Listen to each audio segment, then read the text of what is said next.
इसी महीने 17 दिसंबर को पाकिस्तान के chief of defence forces Asim Munir Libya के दौरे पर थे। इस दौरे का राजनीतिक से ज्यादा सैन्य महत्व था, क्योंकि इसमें पाकिस्तानी सरकार नहीं बल्कि सेना के प्रमुख शामिल थे।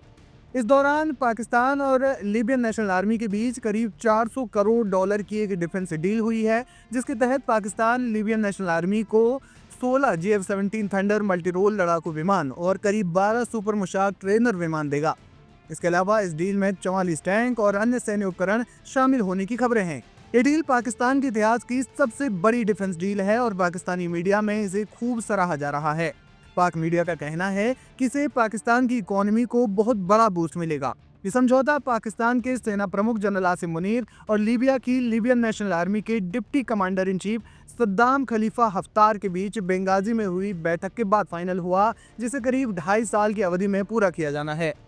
पाकिस्तान की सेना समर्थित माने जाने वाली वेबसाइट पाकिस्तान ऑब्जर्वर ने लिखा है कि इस डील के पीछे पाक सेना प्रमुख आसिम मुनीर की काबिलियत है, जिनका एक सैनिक और डिप्लोमेट दोनों के तौर पर रोल मिलिट्री प्रोफेशनलिज्म को स्ट्रेटेजिक मौके में बदलने में बहुत अहम रहा है। वेबसाइट के मुताबिक इस समझौते में जमीन, समुद्र और हवा तीनों क्षेत्रों में पारंपरिक मिलिट्री उपकरणों की एक बड़ी रेंज शामिल है। हालांकि वेबसाइट ये भी कहती है कि इसके तुरंत आर्थिक फायदे से परे यह हथियारों की बिक्री पाकिस्तान के डिफेंस इंडस्ट्री की मजबूती और विश्वसनीयता का एक जबरदस्त सबूत है। लीबिया और पाकिस्तान दोनों देशों की मीडिया में इसे लेकर उत्साह देखा जा रहा है, लेकिन इस डील की सबसे ज्यादा चर्चा इसलिए हो रही है क्योंकि पाकिस्तान एक ऐसे मुल्क को हथियार बेचने जा रहा है जिस पर संयुक्त राष्ट्र ने हथियार खरीदने या बेचने पर प्रतिबंध लगाया है। ऐसे में पाकिस्तान द्वारा ये डील करना अंतर्राष्ट्रीय नियमों के उल्लंघन के रूप में देखा जा रहा है। पाकिस्तान का ये कदम उसे अंतर्राष्ट्रीय स्तर पर विवादों में डाल सकता है, क्योंकि वो एक ऐसे गुट यानी लीबियन नेशनल आर्मी को हथियार दे रहा है जो संयुक्त राष्ट्र द्वारा मान्यता प्राप्त सरकार के खिलाफ संघर्षरत रहा है।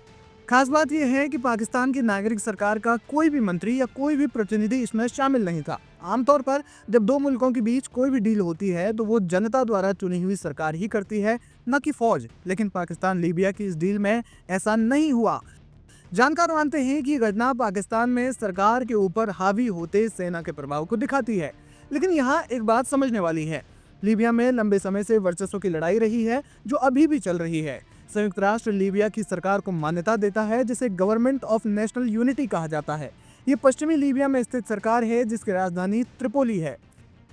संयुक्त राष्ट्र और तमाम अंतर्राष्ट्रीय संगठन लीबिया की वैध सरकार के रूप में इसी सरकार को मान्यता देते हैं और इस सरकार के प्रधानमंत्री अब्दुल हमीद दबेबा हैं।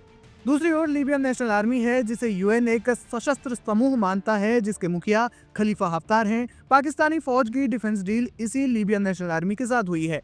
यही वजह है कि समझौते को यूएन एम्बार्गो का उल्लंघन माना जा रहा है। लेकिन इन सारी बातों से परे पाकिस्तान ने अपने इतिहास की सबसे बड़ी डिफेंस डील कर ली है। हालांकि अभी इसमें दुनिया के किसी भी दूसरे मुल्क जैसे अमेरिका या फिर रूस जैसे बड़े देशों का या फिर यूएन जैसी संस्थाओं का कोई आधिकारिक बयान नहीं आया है। देखना ये होगा कि ये संस्थाएं इसमें क्या प्रतिक्रिया देती हैं।